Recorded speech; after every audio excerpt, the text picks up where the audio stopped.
بسم الله الرحمن الرحيم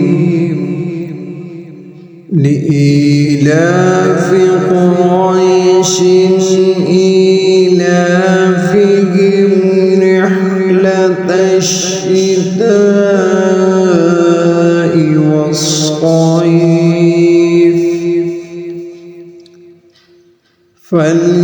فليعبدوا رب هذا البيت